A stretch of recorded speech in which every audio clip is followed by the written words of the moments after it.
Women are rising. They are building businesses, writing books, starting nonprofit organizations, and impacting this world like never before. What happens when these women share their stories about success? Well, you're about to find out. Hello, everyone, and welcome to Rising Stories Podcast. I'm Corrine Sandifer, your host. And on Rising Stories, we feature women who are changing their world. We interview authors, influencers, speakers, and business owners, and we talk about best business practices. We also talk about productivity tips and what we are reading, and sometimes our favorite apps. Today, we are continuing our new series featuring the women of Belmont University. Belmont University is a private liberal arts university in Nashville, Tennessee, and is home to the only international accredited music business program in the world. Today we are talking with another Belmont graduate, Megan Beaven. Megan made her debut in the sweets community with edible cookie dough. Her company, NoBaked Cookie Dough, opened its first brick and mortar location last year and hasn't stopped growing since. Megan and I talk about how she began her business, all about the great flavors of cookie dough that she has in her store, and her best business advice. We also talk about what is next for this business owner. But before we get started, I want to let you know how you can support this show. If you hear about a book or product on the show, please use the links provided in the show notes to make your purchase. Amazon will give us a portion of every item you purchase with our links. You can also find more great stuff on our Amazon store, which is amazon.com/shop/Corrine Sandifer. There you will find all of my fun and favorite picks. Also, if you would, please take a few moments to subscribe to the podcast and tell your friends about the show. You can also find us on Instagram, Twitter, and YouTube.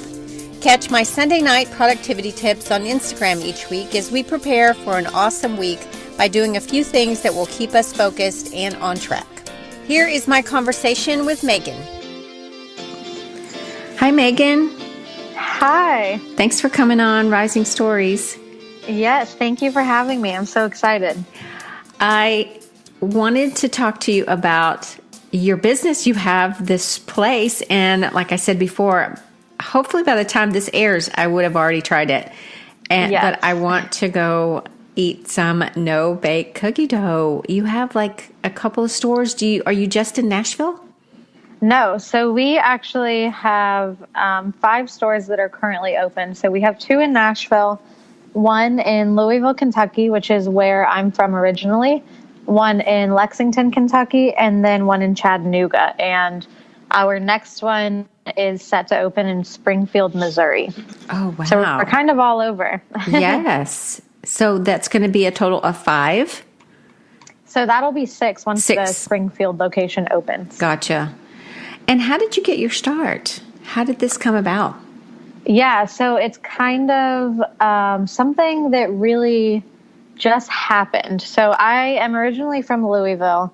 I moved to Nashville to go to Belmont University, and I actually studied music business, so nothing related to the food industry at all. But I moved here because I really wanted to work in the music industry, and I loved country music. And Belmont seemed like the best option for that. You know, they have a great program, and they're in the city that is home to country music. So it was kind of the perfect fit. So I graduated from Belmont with my degree in music business, and then I actually started working in the music industry. I worked in music publishing for about a year and a half before starting NoBaked. So I was doing something completely different, but cookie dough has always been a part of my life. I have a huge sweet tooth, but I'm not a huge fan of ice cream. So growing up, I would always just eat cookie dough out of the refrigerator. And if we ever went to ice cream shops, I would only get the ice cream that had cookie dough in it. And then at a certain point when I was a teenager, I just started making it for myself at home. Because, you know, in the back of my mind, I always knew, oh, I'm not supposed to be eating this cookie dough that's made for baking because of the things in it that could make me sick. So eventually I just figured out a way to leave those things out of it and make cookie dough that I could just eat. So it was like my perfect dessert. But I didn't actually try selling it until 2017 when I realized that I wasn't the only person that loved cookie dough the way that I did. There are tons of people who, sneak cookie dough from the fridge and would buy something that they could safely eat. So that's kind of how NoBaked came about. I was really at the perfect point in my life where I wanted to do something different than just the corporate jobs that I was working. And I already wanted to be an entrepreneur because I grew up in a family of entrepreneurs. So it was kind of a combination of multiple things and the perfect timing that started NoBaked. Mm-hmm. And do you just have stores, or do you have, is it like something that eventually you'll put in a grocery store? Maybe you already have that there? Yeah, so we have storefronts, obviously, but we also sell online. So we ship nationwide. You can order the same exact flavors that are in our storefront, and we ship it in jars. As far as grocery stores, it's definitely something that we think about pretty often, but it's something that I think will come with time as we grow more and kind of expand our footprint, because it is basically a whole new leg of the business that would take a lot of resources and time. So we definitely plan on it. And it's always in the back of our mind as we expand. But right now we're more focused on expanding the storefronts and really kind of working on that side of it. What about the copyright on that, or registered trademark or something? Is it trademarked? So cookie dough and recipes, things like that, can't actually be protected by copyright or trademark. But our branding can, our logos and our name and everything like that. So that's really where we put a huge focus, making sure we build a great brand that also has the really great recipe to back it up. Yeah, I was pleased to see that it's just NoBakedCookieDough.com. I mean, that's great. Talk about easy marketing. That's awesome. Yeah, we tried to keep it simple. Yeah. So talk me through a little bit of the steps from when you thought, I've developed this recipe and I'm going to open up my first store. Like, how did that come about? So originally, it did just start with me having the recipe and me wanting to launch the company and actually sell the cookie dough. So I was really trying to think of the most simple way I could go about it. And at the time, I was working full time. So it wasn't really something where I had a ton of extra time and could just put everything into it immediately. So my thought was to originally launch it as a website where people could order online, and then I would just ship it to them. Or if they were in Nashville, I would even just drive it and drop it off at their house. So I started building a website just on Squarespace during my lunch breaks at my job. And at the same time as starting that, I started an Instagram page where I basically, would post teasers about how we were about to launch and how people would be able to start ordering from us. And so at that point, I started making cute little sample bags of the cookie dough flavors that I was going to launch, which was only 3 flavors at the time because that's all I had developed. And I reached out to some Instagram influencers, so like local Nashville pages that had a lot of followers on their Instagram page. And I basically said, if I give you these free samples, will you post about our launch when we actually do launch? And will you give your followers a promo code so that they can get free shipping and they're more inclined to order from us?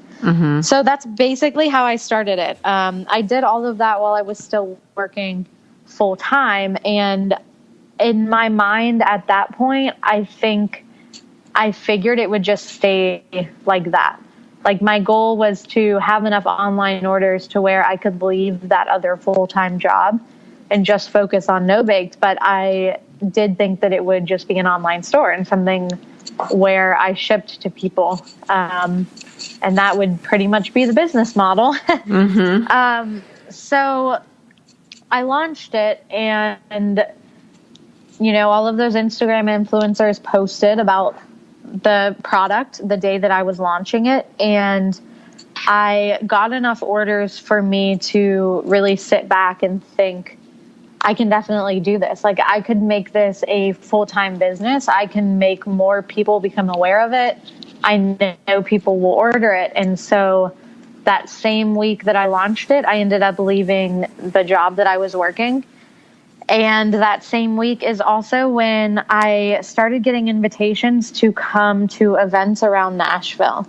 So actually the first event that I ever got invited to pop up at was at Belmont.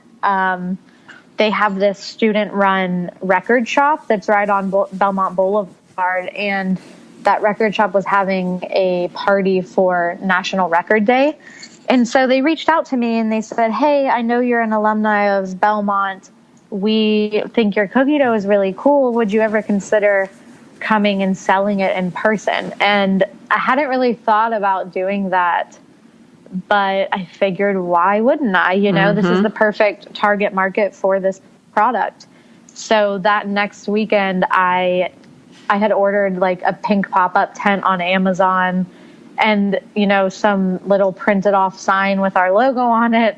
And I basically just took a cooler full of cookie dough to their storefront and started selling the cookie dough that way. And from that event and the success that I saw, and just kind of having that interaction with customers who did love the cookie dough, I decided that I should continue doing that.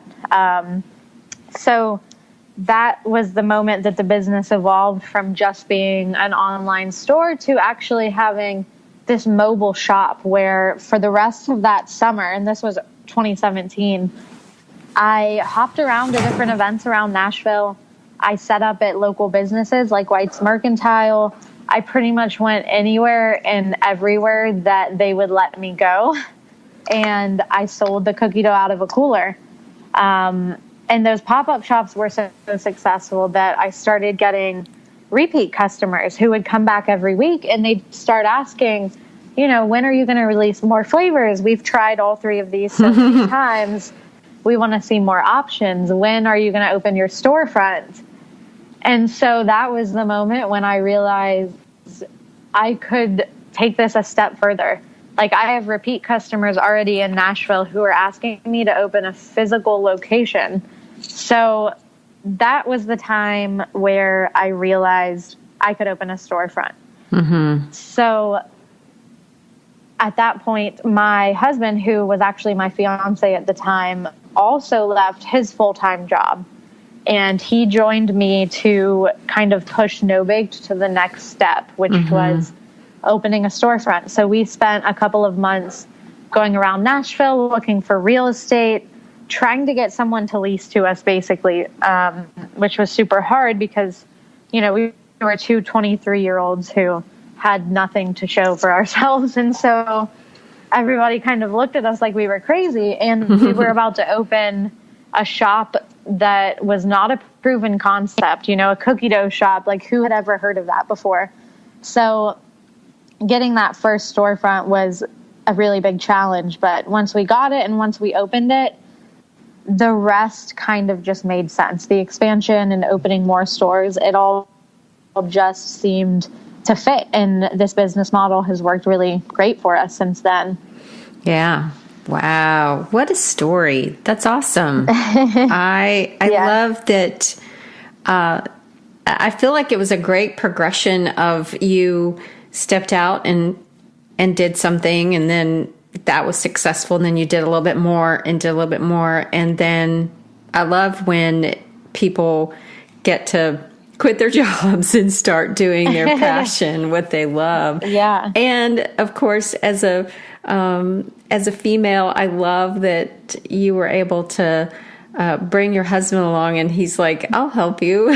So yeah. that's awesome. Oh, and he loves it now. He now runs the business with me. And, you know, while it was me starting out as really loving cookie dough, Jimmy, who is my husband and, you know, is more like traditional dessert type guy, has now become so passionate about the company and the brand and even the cookie dough that it's been a really awesome experience for us just to kind of grow it together and watch what happens.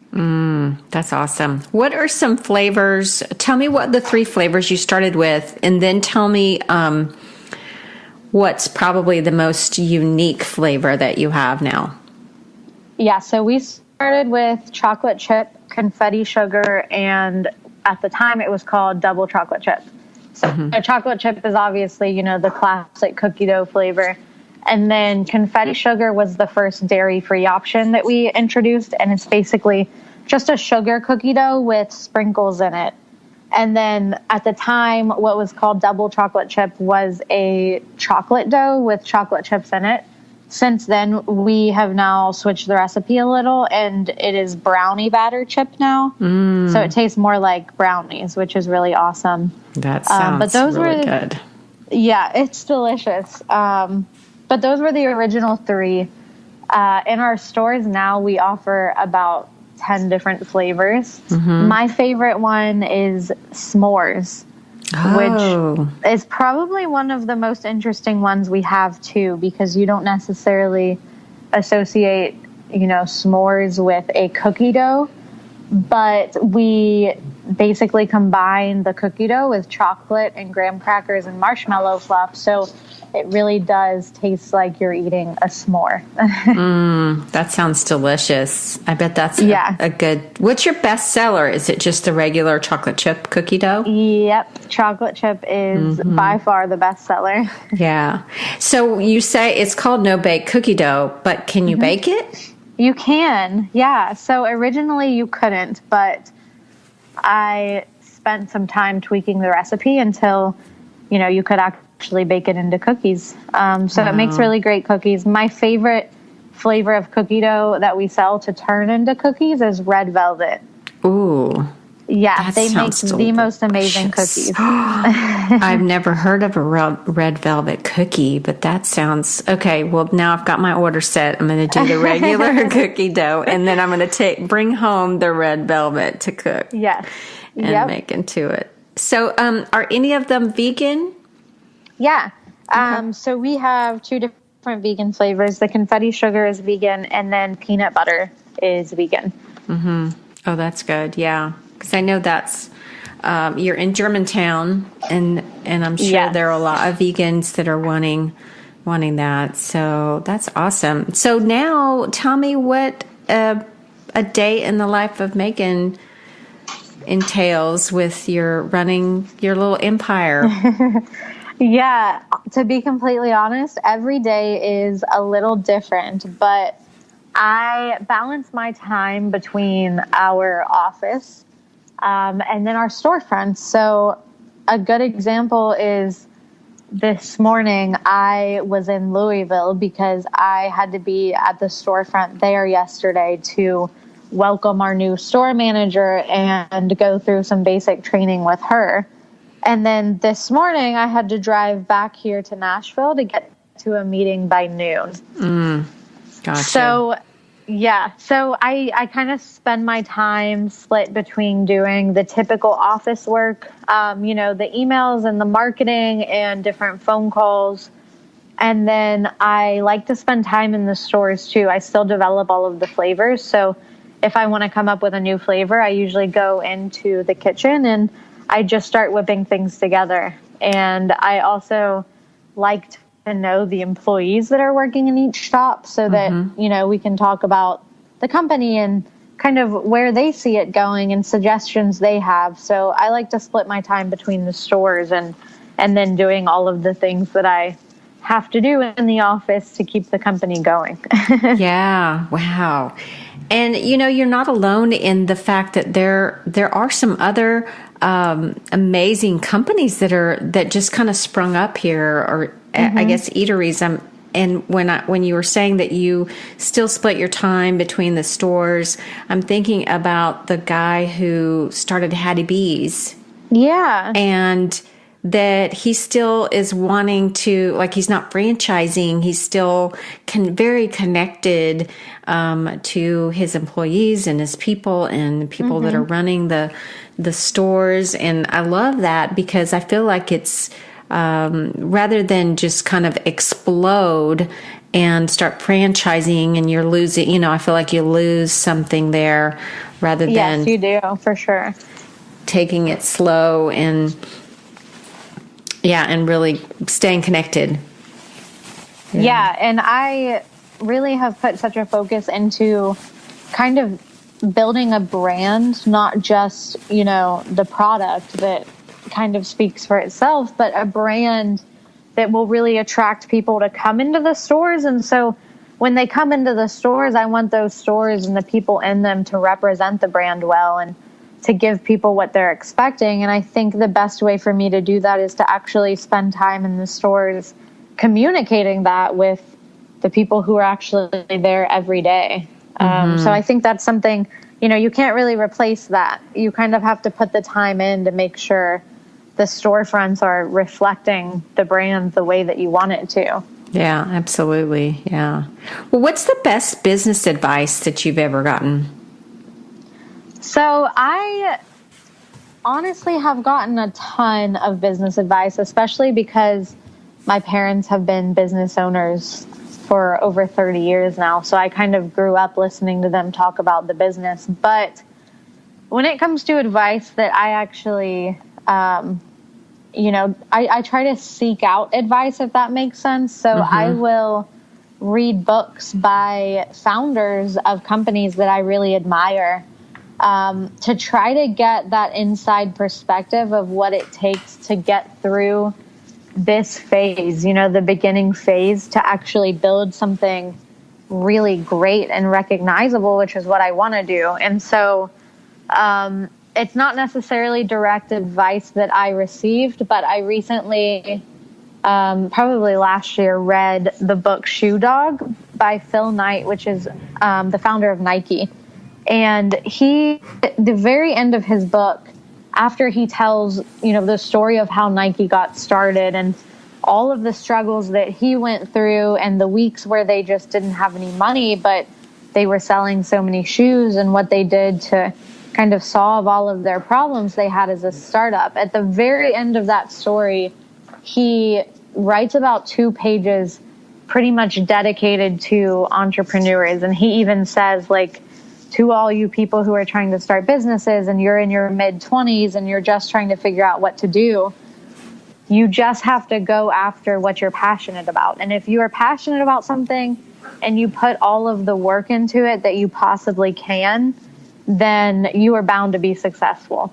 And I think through my short journey with NoBaked so far, I think I've really found that to be true, because there are a ton of problems that come up, but I really am passionate about the company and the product and the brand, and the more work I put in, the better the company does. And so I think that's really, really great advice to hear from someone who literally started in his parents' basement selling shoes and has now built one of the biggest athletic companies in the world. So I try to seek out advice like that from people who really, really pushed the bounds of society and built something so huge that, everybody in the world knows what it is. Because that's a great thing to aspire to. Exactly. Maybe there'll be NoBaked cookie dough in Europe and Asia. Yeah. That would Hong be cool. Kong. You never know. Yeah. So, Megan, what is your favorite app? So this sounds really cliche, but I will have to say Instagram. Mine too. Yeah.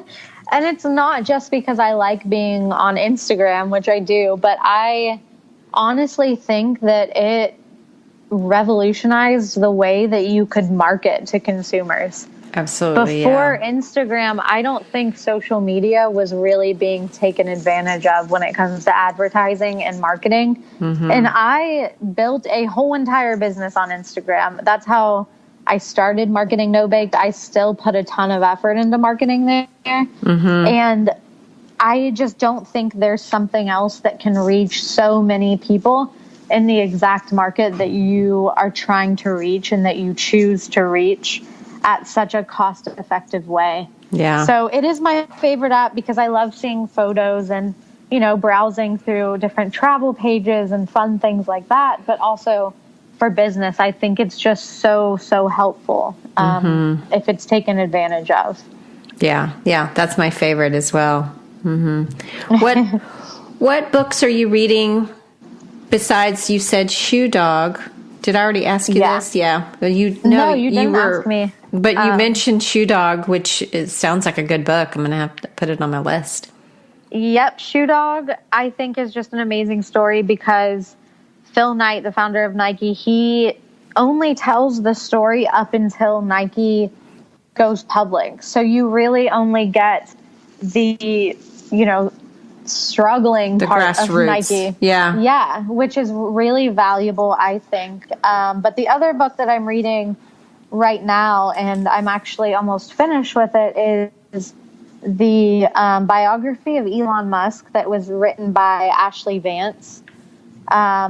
It was actually published in 2016, so it's not completely up to date, but it tells really the background story of Elon Musk and who he was even before Tesla or before SpaceX, and kind of how he came to being the CEO of those companies, and who he is today, which most people know him for Tesla. But it's really awesome to kind of get that backstory and hear about all of the things that he did before that, which, most people don't even know about. So that's what I'm currently reading. I definitely like reading books about entrepreneurs. I was going to say, that's so smart of you to do that, because why not? It's like you're sitting across from them, hearing all their best advice and, just getting, reaping the benefits of their wisdom. Yeah, you kind of get the inside scoop that you wouldn't get otherwise. So that's great. Yeah. So what 3 things are you absolutely loving these days? So the one thing that I want to mention, because I've been following like all of these Instagram influencers lately, and they keep talking about these basically brushes that you use to wash your face with. And they're like electric brushes, so they spin around in a circle and cleanse your face for you. So it's kind of like a glorified version of washing your face. And I just recently ordered one from Amazon. It was about a month ago. And since I started using it, I've just been kind of baffled at how it actually affects my skin. Really? Wow. Yeah, it's crazy. And I didn't expect that at all, because you wouldn't think like just the circular motion of a brush affects your skincare that much. You just wouldn't. And it really has done so much. And I think on Amazon it was only like $30. And for some reason, me and my friends talk about skincare a lot lately. And so that's one thing that we've kind of all started doing. But to be honest, besides that, I'm pretty much a typical millennial where I tend to kind of talk and dream about experiences like traveling more than I do things that I actually buy. Yeah. So pretty much on a regular basis, I'm like looking for new travel destinations. And where's the last place you traveled to? I actually went to Florida this past weekend. Me and my husband were trying to get, kind of like a short break from work. But even in October of last year, we did this European kind of like adventure. So we spent 2 weeks in Europe, and we each just brought one backpack full of clothes. I love that. Yeah. And we just hopped around to different cities, and it was really great.